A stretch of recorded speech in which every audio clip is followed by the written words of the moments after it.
What's an antonym for lying? The subcommittee will come to order. First, on behalf of all of the members of our subcommittee, we'd like to express our deepest condolences to our dear friend and the ranking member of this subcommittee, Ted Deutsch. Ted's mom, Jean, passed away last week, and I know that the hearts of every member of this committee go out to Ted and his family during this difficult time. In Ted's absence, Mr. Connolly will serve as our ranking member today. After recognizing myself and Ranking Member Connolly for 5 members each for our opening statements, I will then recognize any other member seeking recognition for 1 minute.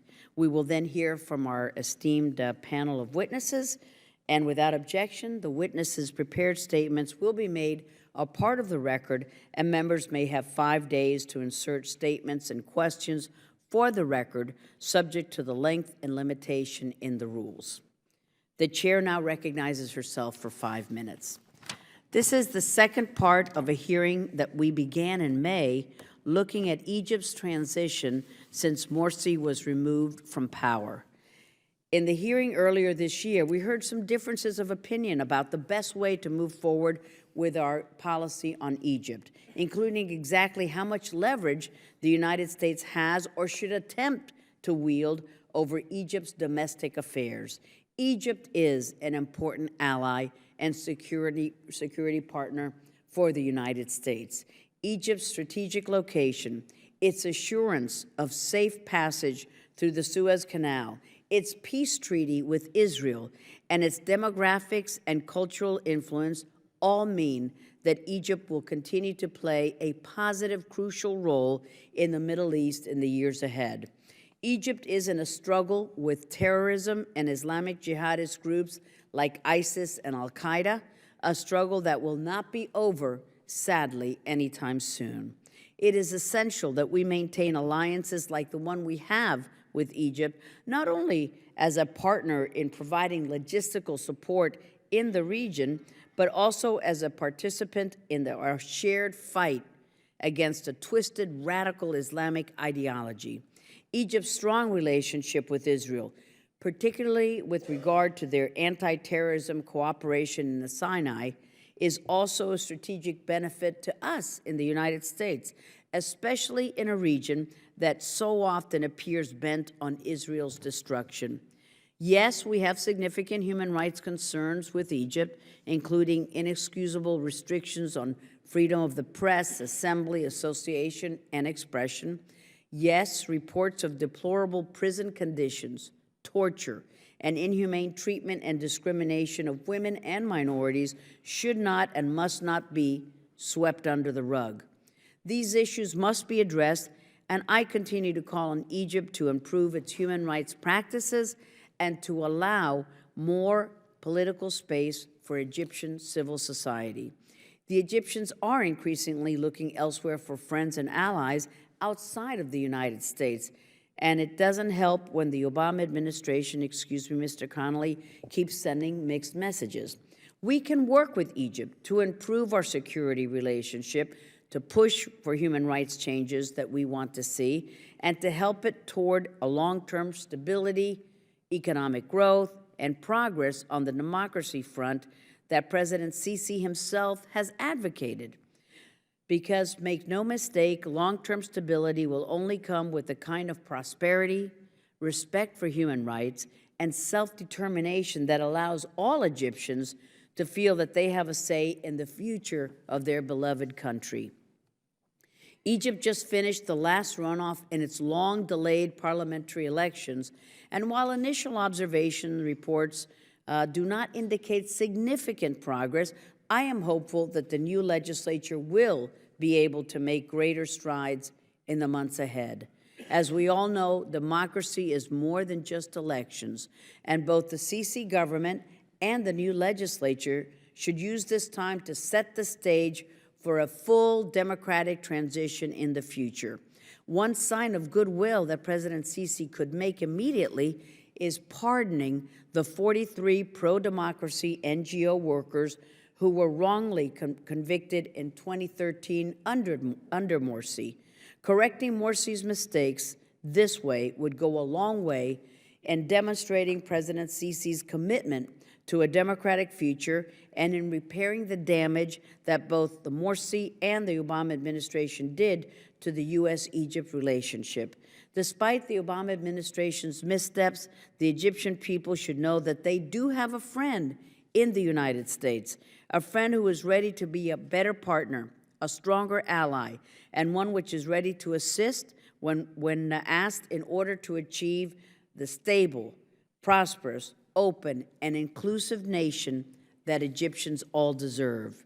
Lastly, I would like to once again thank my good friend from Virginia, our ranking member, acting today in this capacity. I know that Mr. Connolly has followed these issues for years, ever since he was a Senate staffer on the Foreign Relations Committee. In June of 2013, Mr. Connolly and I, as a matter of fact, asked GAO for a study, a report on U.S. foreign assistance to Egypt, and in a couple of days, we will receive the third installment of our report, and I know that we are looking forward to that. And with that, I'm pleased to yield to today's ranking member, my good friend from Virginia, Mr. Connolly. I thank the chair, and gosh, I didn't know she was aware of my past work for the U.S. Senate on the Foreign Relations Committee. The title of this hearing is Egypt 2 Years After Morsi, Part 2, but it might be more appropriate to acknowledge that Egypt has moved beyond the post-Morsi period and transitioned clearly into a new and distinctly different era, clearly under the leadership of President Abdel Fattah el-Sisi. While we can still view many domestic developments in Egypt within the context of President Morsi's removal from power and the upheaval experienced during and subsequent to the 2013 military coup, Egypt's new leader, President el-Sisi, increasingly owns this moment in Egyptian history. The U.S. has long paid a price for stability through a strategically important relationship with Egypt, and it's the people of Egypt who have had to bear the price with respect to eroded rule of law, the loss of any political space, and the limits on freedom of expression. However, it is in this uniquely el-Sisi moment in Egyptian history that we have seen the simultaneous dissolution of security and democratic freedoms. As we move beyond the relitigation of the 2013 coup, and as Egypt turns the page in the post-Morsi era, the U.S. owes this important relationship an honest appraisal of Egypt under this new government. First, the U.S.-Egypt relationship is critical to regional stability and U.S. security interests. As the second largest recipient of U.S. military assistance and a major non-NATO ally, Egypt has long undergirded our security strategy in the Middle East, chief among which is, of course, preservation and maintenance of the Camp David Accords. The U.S. brokered 1979 peace treaty between Egypt and Israel ended a historical pattern of violence between the two nations and brought collaboration in a relationship previously defined by absolute conflict. The fact that the treaty was affirmed under both Morsi and now el-Sisi is the kind of continuity and commitment to peace this region desperately needs. However, the Arab world's most populous nation faces a growing security threat from within, including terrorists flowing out of Libya into the Sinai, and the Egyptian government has been beset with the challenge of trying to quell these insurgencies, where more than 700 security and defense personnel, Egyptian personnel, have in fact been killed. The breakup of the Russian jet over the Sinai that claimed 224 lives was one of the more high-profile demonstrations of security failures in Egypt to date. The U.S. provides defense articles to assist with counterterrorism initiatives, but cooperation has suffered from poor relationships with Egyptian security institutions whose interests are sometimes misaligned with those of the United States. The effort to align and strengthen those relationships has been tempered by what many have characterized as a faltering democratic transition in Egypt, punctuated with significant human rights violations. Congress has raised concerns about the trajectory of Egyptian democracy, and put limiting conditions on U.S. assistance in the consolidated appropriations bills of FY 2014 and FY 2015. I've been glad, as the chairman noted, to collaborate with Chairman Ileana Ros-Lehtinen in working with the GAO to evaluate ongoing security assistance programs in Egypt. Despite the administration's March 31 announcement that it would release frozen military assistance to Egypt, concerns remain. The Secretary of State is yet to certify that Egypt is supporting democratic transition, and we have witnessed troubling developments in the judicial system and brutal crackdowns conducted by security forces. The stream of mass death sentences, handed down by Egyptian judges, and the killings at al-Nahda and Rabah al-Adawiya squares erode confidence in the rule of law. The announcement that former President Morsi himself has been sentenced to death was labeled unjust by our own State Department. And there's no doubt that carrying out the sentence would perpetuate the cycle of violence and zero-sum politics in Egypt. It is estimated that there are now more than 40,000 political prisoners, along with 22 journalists, behind bars in Egypt. I've met with individuals personally affected by this crackdown, including a young man, Mohammed Sultan, a young activist detained for more than 400 days after participating in citizen protests. I joined human rights groups in the U.S. State Department in advocating for his release and was pleased to see him finally return home to his family and have the opportunity to meet with Secretary Kerry to discuss his ordeal. What's important, Mohammed Sultan is an American citizen and a victim of Egyptian justice in the El-Sisi era. The recently concluded House of Representatives elections did little to consolidate democratic gains, as the chair alluded. As the State Department noted on December 4th, regarding those elections, the U.S. remains, quote, concerned about low voter turnout and limited participation by opposition parties, unquote. It's a bit of an understatement. Furthermore, the United States continues to have concerns about limits on freedom of peaceful assembly, association, and expression, and their impact on the political climate in Egypt, and calls upon the government of Egypt to ensure these fundamental freedoms, unquote. As we discuss U.S.-Egypt relations, we must ask ourselves difficult questions about the long-term goals of the relationship in light of backsliding on both the security and civil engagement fronts. Those goals should inform our dialogue with the El-Sisi government and how we confront the fissures that have opened up in this alliance. One thing of which we can be sure is the continued human rights abuses and power consolidation at the expense of peaceful opposition in Egypt is neither consistent with U.S. interests and principles nor an expedient path to an ultimately secure Egypt. I look forward to hearing the testimony. Thank you, Madam Chair. Thank you so much for an excellent statement, Mr. Connolly. Mr. Rohrabacher of California. Thank you very much, Madam Chairman, and thank you for your leadership in this very important time in our history in dealing with Middle East issues. President El-Sisi and his team have saved not just the people of Egypt, but the entire Middle East from an unstoppable onslaught of radical Islamic terrorism. That's the bottom line. If he would not have acted, had he not been, if he was not there today, if he fails, radical Islamic terrorism that is fundamentally anti-Western in nature will succeed throughout the Middle East. Leading up to El-Sisi's courageous actions, President Morsi made it clear that he was discarding the pledges of moderation and democratic reform. Morsi was and is part of the Muslim Brotherhood, which for decades has struggled to obtain power in order to achieve radical Islamic objectives.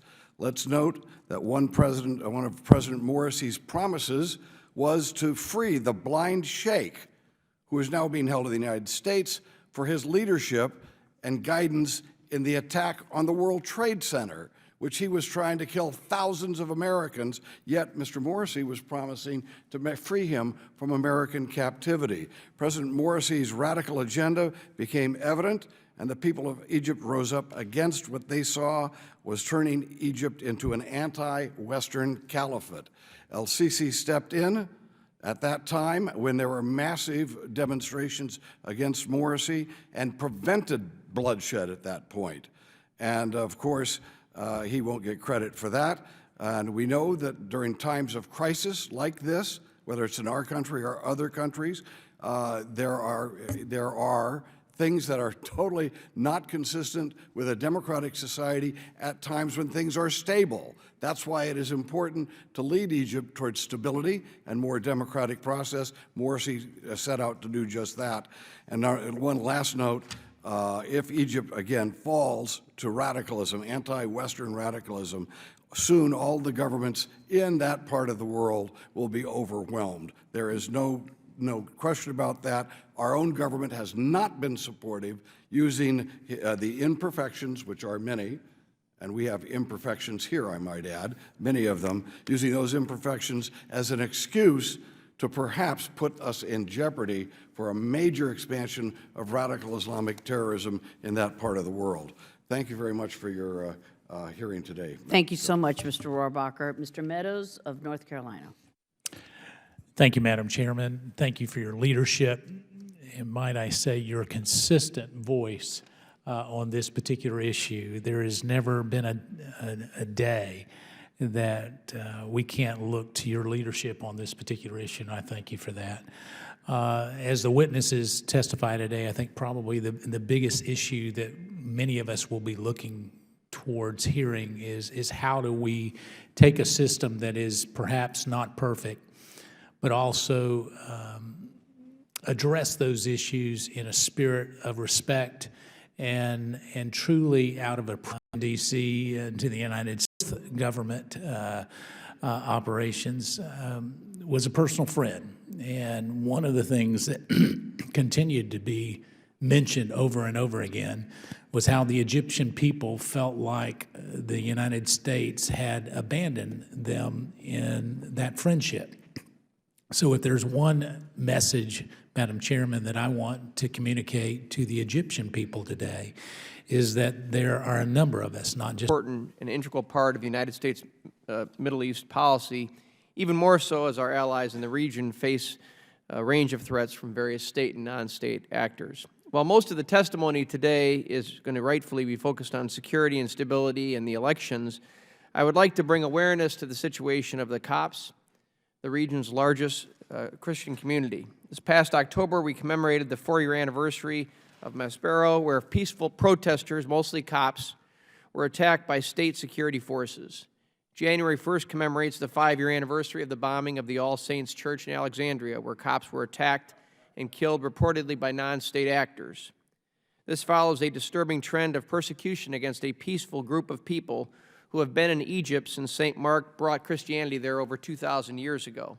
The Copts under Morsi and the Muslim Brotherhood were at the height of their modern-day persecution, with unprecedented attacks and rhetoric aimed at their pope and religious institutions.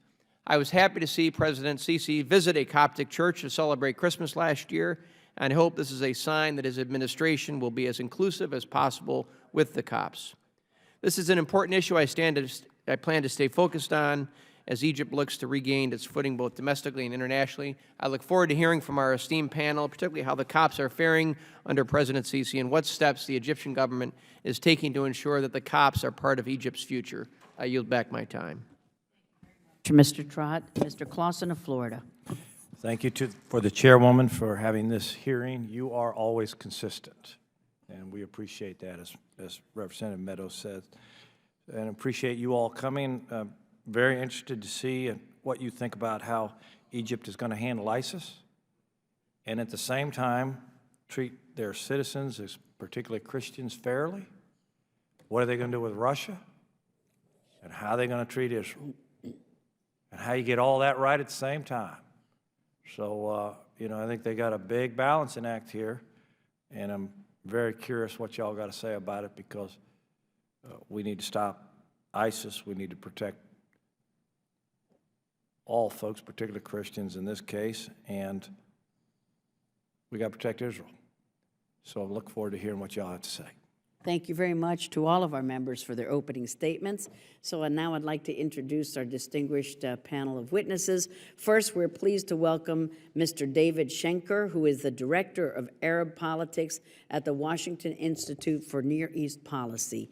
Previously, Mr. Schenker has served as the Department of Defense top policy aide on Arab countries, and he is the author of several books on Middle Eastern countries, as well as a regular contributor to several major daily newspapers. Welcome, sir. Next, we'd like to welcome Mr. Eric Bjornlund. Tell me that, Jerry? Bjornlund, that's what he said, yeah. Who is the president and co-founder of Democracy International. Eric, I'm going to stick with that one. Eric has served for the National Democratic Institute as a senior associate and Asia director, and as Director of Program Coordination and General Counsel. He was also a Woodrow Wilson Fellow at the Wilson International Center for Scholars. Welcome. And last but certainly not least, we would like to welcome back Dr. Stephen Cook, who is the Senior Fellow for Middle East and Africa at the Council of Foreign Relations.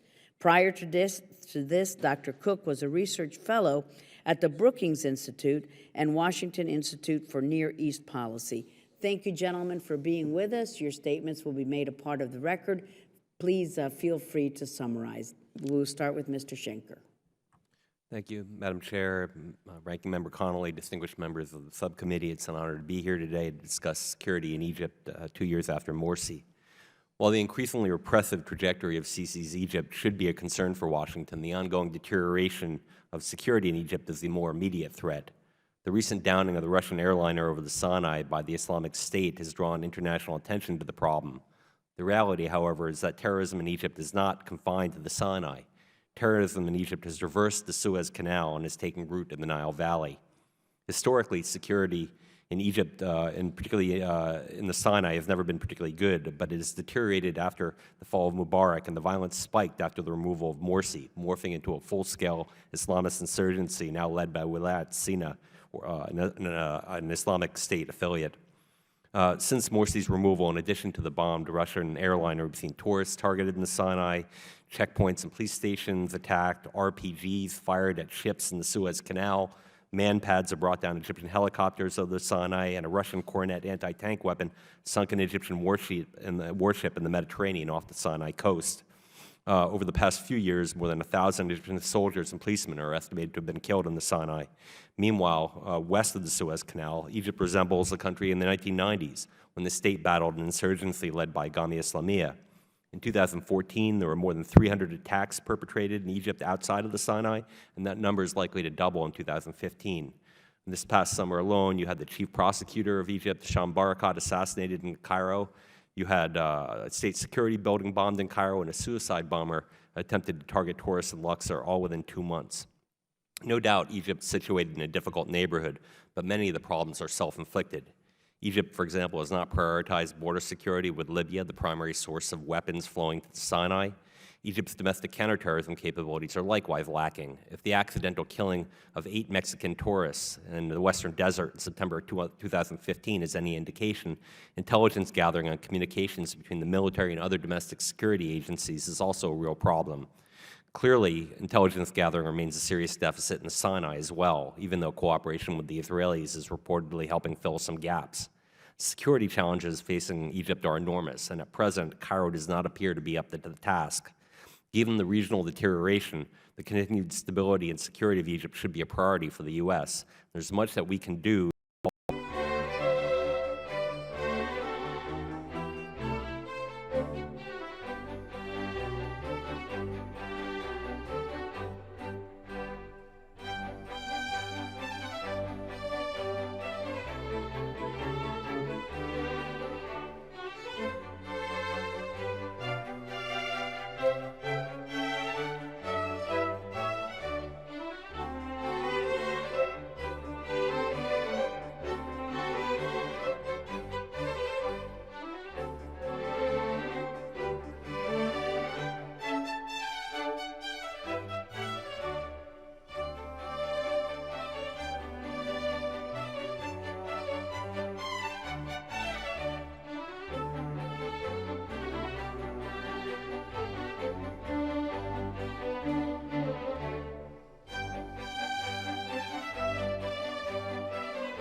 Could you tell me another government besides Israel in that region that has a better electoral process, that actually has more, closer to democracy beside Israel? Anybody in the panel got a suggestion? Tunisia? Tunisia. What? Tunisia. No, but they try to be part of Europe and part of that region. So Tunisia and Turkey are the models that you think that would be good. Does Tunisia have a pretty stable government now, finally? I mean, they went through the new Arab Spring, and I understand they were one of the few countries that went through that and came through with some stability. Is that right? So They look better than almost any other country in the region. And That does not all necessarily right, I will suggest that accept they are that. stable. So where would you stack it in terms of, let's say, Qatar, or let's say Saudi Arabia, or how about, because Saudi Arabia just had an election, how are their elections and their treatment of minorities and things such as that? Are you asking me? Yeah, I'm asking the panel. I would say that when we are thinking about how Egypt has approached its own population and its own electoral systems, its electoral system, as Mr. Bjornlund pointed out, is drawn in a manifestly unfair way that makes it difficult. Yeah, I for noticed opponents that. to- I noticed he was that make saying- it difficult for opponents Okay. to actually contest Yeah, let me the political just note system. that. I think that there are major. What he was describing, You yourself, Mr. sir. Cook, could you hold on one second? What you're describing is our electoral system. Their system of winner take all is what we do here. And so what you're complaining about is that they haven't taken the European system, but they've taken our system, and that's really bad. I'm uncomfortable with the idea that the United States' political system is analogous to that in Egypt. The Well, you electoral may be system is that in uncomfortable, Egypt. so you don't like our Profoundly system. uncomfortable with that. Okay, you don't like our system. That's not Fine. what I said. You're uncomfortable with our system. The bottom line is, I'm not uncomfortable with it. Our founding fathers weren't. And the bottom line is, the other system may be better. You may be better to have, say, so many people are voting for congressmen that we will allot a certain numbers of congressmen from the other party, although none of them won in the election. But that's what the Europeans do. We don't do that. And now you're condemning a sissy for that? Wait a minute. Okay, let me just go on. I've got a couple minutes. I got to get a couple more questions out. We have President El-Sisi, who went to their clergy, the leadership of the Muslim clergy, and asked for tolerance, for people to try to work together, rather than to cut off this sort of anti-Western radicalism and to accept other faiths. Is there another leader in the Middle East that you can tell me that did that? Muslim leader? Has any other Muslim leader did anything like that in the Middle East? King of Jordan? Jordan? King of Jordan? Good. Okay. King of Jordan. Got any more? No. At the least, General Sisi is the best, except for Tunisia and perhaps Turkey, and now maybe Jordan. The bottom line is, when you have to compare General Sisi not in terms of when things are calm, not in terms of basically democratic governments in Europe. You got to say this is an emergency situation that's happened. You've talked about the insurgencies that he's facing, and what our government seems to have done, and we won't provide them drones. We didn't provide them spare parts for their tanks even. He had tough time getting any Apaches, and when they finally got the Apache helicopters, they didn't have defensive systems on them. So, and I don't know, have they got the F-16s? Have they now been delivered finally? They have the fourth largest inventory of F-16s. in the Okay, world. so were they delivered? Yes. Okay, fine. They finally, because when I was there 2 years ago, they weren't, and then I went back a year later, and they still weren't. So they're okay. My time is just about up. Let me just note, I don't believe Egypt and General Sisi are polarizing their society. Yeah, it's really easy to criticize someone in the middle of a crisis situation like that. For someone to suggest he's polarizing it at a time when Morsi basically was, to most Egyptians, trying to create an anti-Western caliphate, and then to blame Sisi for polarizing and not having elections designed. Yes, thank you very much. Thank you, Dana. Mr. Connolly is recognized. I thank you, Madam Chairman. I spar with my friend from California in this panel from time to time, and we're going to spar right now. I saw my friend from California put words in the mouth of Dr. Cook. And if we're going to lecture people about whether you believe in our system, I will point out that it was the official position of the United States government that Morsi won a free and fair election, whether we like it or not. And my friend finds himself in the position of being an apologist for overturning a free and fair election. That's not American. That's un-American, even if you don't like the results. And I'm no apologist for the Muslim Brotherhood or Morsi, but I remain troubled as an American and as a member of this body that we find ourselves apologists for a military coup that overthrew a free and fairly elected government, one we didn't like, one that was trending in the wrong direction. But is this government trending in the right direction? You seem to suggest, my friend, they are.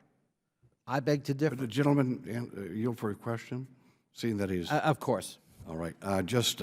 Do you believe we're at war with radical Islam I terrorists? can't hear you, I'm sorry. Do you think that we are at war with radical Islamic terrorists, just as we allied with Stalin during the, against Hitler, et cetera, or we're not? Reclaiming my time. Yes, sir. There is no question that there is this dialectic in the world, and we are part of that. And our concern, I think we would agree on what do we want in Egypt. We want a stable, democratic, moderate Islamic government. How do you achieve it is the question. And I suggest that what the LCC government is doing guarantees that you will not achieve it. It guarantees there'll be a backlash. It guarantees there'll be no political opposition worth its salt, driving people into the arms of the very radicals or the Islamic Brotherhood you and I don't want. So pragmatically, what must we pursue and what must we encourage in Egypt to get the result you and I would both agree on? And that's where you and I disagree. I think being an apologist for this government and its methods is guaranteed to lead to a result we're going to really deeply regret. And given the testimony that our leverage is more limited than ever, God forbid we tie military assistance conditionally, well, what else have we got? Goodwill? Please, please, please? I mean, our leverage is pretty limited. And so I think we do need to rethink our policy in Egypt. We agree on a bottom line we want, but we don't agree on how to achieve it. In fact, I am passionately convinced that if we pursue what my friend from California wants us to pursue, we will guarantee, sooner or later, an outcome that will be absolutely antithetical to our interests and our desires, and frankly, the interests of the Egyptian people. Glossing over problems with this current regime on the human rights front, on the media front, freedom of press, freedom of assembly, I don't think does anyone a favor. And doing it in the name of our fight against radical Islam is a smokescreen. We do not promote democratic values in the Middle East by actually pulling back on our advocacy for those same democratic values because it's inconvenient, or it's a moment of emergency, or the elected government we didn't like went off on a track that we think was unhelpful, or worse. I think it's very clear that the human rights abuses that have occurred in Egypt are frankly far more serious than the predecessor regime that was overthrown. And I don't mean by that to be an apologist for that predecessor regime. I was in Egypt. I was very uncomfortable with the direction of the Muslim Brotherhood government and told them so, and came back feeling pessimistic, frankly, about the direction of Egypt. But I sure am not hopeful about the current direction of Egypt, and I believe it's going to exacerbate our problem in the fight against terrorism, whether it be in the Sinai or in the region as a whole. We need to stabilize that relationship, and I think we need to put on our thinking caps about what elements are going to be required to do that. With that, I yield back. Very much for your cogent argument, Mr. Connolly. Dr. Yoho. Oh, Mr. Clausen, sorry. The bigness of Dr. Yoho hid the thinness of the basketball player. where did the trend go with respect to Israel?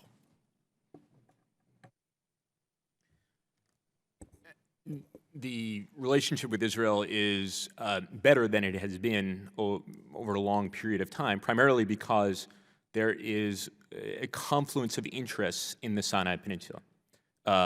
Both security services are cooperating and providing critical intelligence to each other to ensure that the extremist threat is met as effectively as possible, given all the deficits that the Egyptians have in combating this.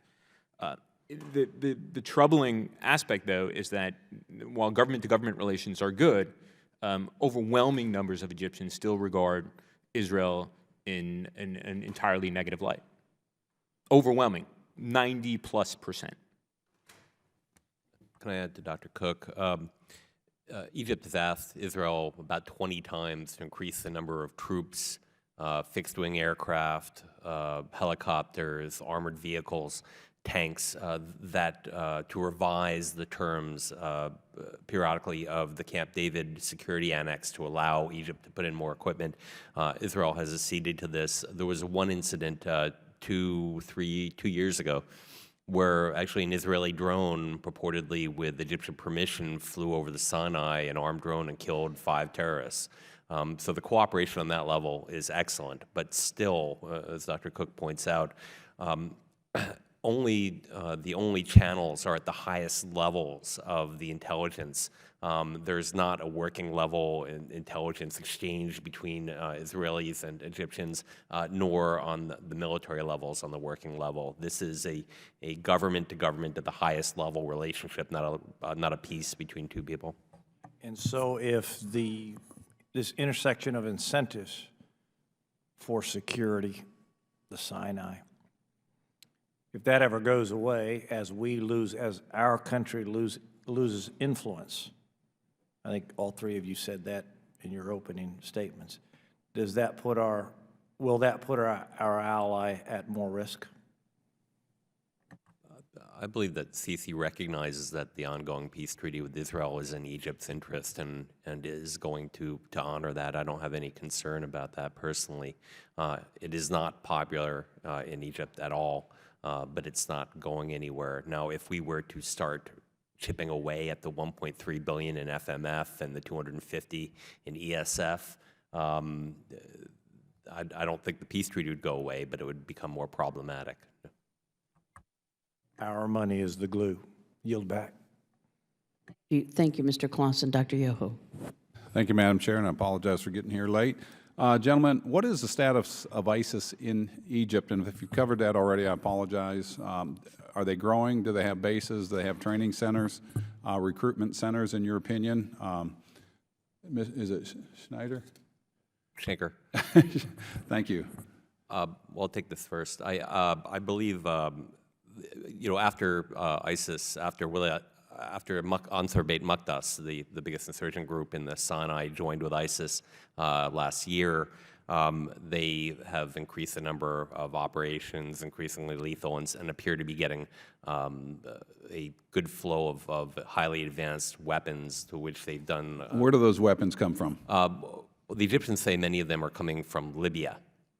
Libya, they came from? From after the end of the Gaddafi regime. Were they stockpiles of ours? Because I've read reports that we had stockpiles of weapons that we had dropped over there that we don't know where they went. Well, I think what we've seen is that we believe that the ISIS has used, or Ansar Beit Maqdas has used SA-18s. So these are Russian-made that were in Gaddafi stocks to bring down the Egyptian helicopter over the Sinai. But they are also apparently now working with Hamas in Gaza. Some of these tunnels still exist, and ISIS is getting a cut of the weapons moving through the Sinai, going into Gaza, working with the Bedouin there. So they also perhaps are getting weapons from Syria, because we've seen the Coronet anti-tank weapon, which is a top-of-line Russian anti-tank weapon from that the Assad regime had, and they use this apparently to sink an Egyptian warship up, off the Sinai coast in the Mediterranean. Let me interrupt you, because you were talking about they were coming from Hamas. Is Hamas getting those through Iran?